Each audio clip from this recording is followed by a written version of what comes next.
গেছে না হাসপাতালে, এরা এত আত্মীয় স্বজন, একলা হাসপাতালে কেউ নাই। জিজ্ঞাসা করছি মৃণাল কেমন হয়েছে, এইটা জানি না। দেহ বয়স হয়ে গেছে, একটা টাকা পয়সা দিছে না। সব টাকা পয়সা আমরা জোগাড় করছি, এরপরে কত টাকা লাগে, একটা লোক নাই হেরার বলে দুনিয়ার আত্মীয় স্বজন কেউ আইছে না, একটা জাল আইছে না। এত বড় ঘটনা হয়েছে, ঘরের থেকে জিগাইছি তোর জেঠু মিনি বাড়িছে নি, তারা বাড়িছে না।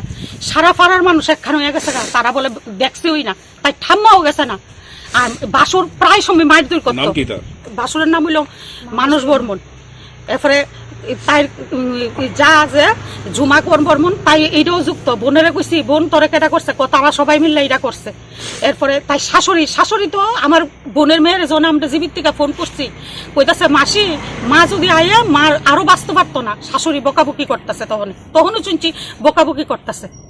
আমরা পুলিশের থেকে কোনো সহায়তা পাইতাছি না, আমরা নিরুপায় আজকে মানবাধিকার কমিশনের কাছে আইছি। আমি ত্রিপুরার বিচার ব্যবস্থার কাছে, ত্রিপুরার মুখ্যমন্ত্রীর কাছে, ত্রিপুরার জনগণের কাছে আর ত্রিপুরার সব মানুষের কাছে আমার বোনের বিচার চাই। জনগণ যাতে এমন একটা খুনি যে প্রকাশ্যে ঘুরা বেড়াইতেছে, হেরে কেমনে আশ্রয় দিছে এতদিন পর্যন্ত, সে কেমনে আশ্রয় ফেরিছে। আর মেলাঘর থানার পুলিশ আমরা লোকে খুব খারাপ ব্যবহার করে। আমার বোনের মেয়ের সঙ্গে একটা ওমেন একটা পুলিশের চাকরি করে, তাই 2 দিন খারাপ ব্যবহার করছে, অনেক দিন করছে, ওসি খারাপ ব্যবহার করছে আমরা লোকে। আমার বোন বলে কথাই কইছে না। ঘটনা হয়েছে কি, সেটা 2024-এর 20 ডিসেম্বর রাত্রেবেলা হৈমন্তী সিংহ বর্মনকে একজন শিক্ষিকা মেলাঘরের মাস্টার পাড়ার, তো তাইনের রাতে তাইনের মৃতদেহ পাওয়া গেছে। পরবর্তী সময় যখন ঘটনা জানাজানি হয়েছে, এটা জানা গেছে যে তাইনের স্বামী নাকি আগুন লাগাই সেরা তাইনের পুড়ে লাইছে। তো এরপরে দিয়ে সেরা হৈমন্তী সিংহ বর্মনের বাড়ির পরিবার যারা আছে তারা এফআইআর লেগে থানাতে গেছে, মেলাঘর থানাতে। তারা 3-4 দিন যাইতে লাগছে এই জিনিসটা এফআইআর করার লেগে। পুলিশের জায়গার ভিতরে কোনোভাবে সহযোগিতা করছে না। পরবর্তী সময়ে যখন জিনিসটা 20-25 দিন হয়ে আছে, তখন গিয়ে সেরা এই পুলিশ একটু সাড়া দিছে এবং মৃণালকান্তি বর্মন যে মারছে হৈমন্তী সিংহ বর্মনের স্বামী, তাই বড় বাইরে পুলিশ অ্যারেস্ট করছে।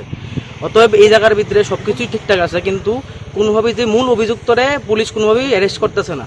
ঠিক আছে, দফায় দফায় মৃতের পরিবার গেছে, মৃতের পরিবার অনেকবার নিয়ে বয় রেখে দিছে, এফআইআর এমনি না হেমনি লেখতেইব, এফআইআরটা আজকে না কালকে, এফআইআর ভিতরে এটা লেখতে না, বিভিন্ন ধরনের কথাবার্তা মৃতের পরিবারে পুলিশ কইছে।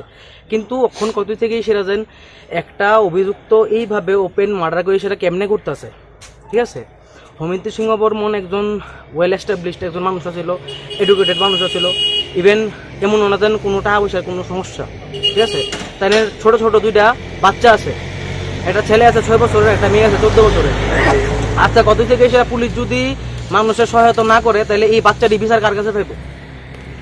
ঠিক আছে, বাচ্চাটির শিক্ষার ব্যবস্থা আছে, বাচ্চাটির মানে ট্রমাটাইজ হচ্ছে বাচ্চাটি, কারণ ঘটনা তারা বাড়িতে ঘটছে এবং তারা এই জিনিসটা দেখছে।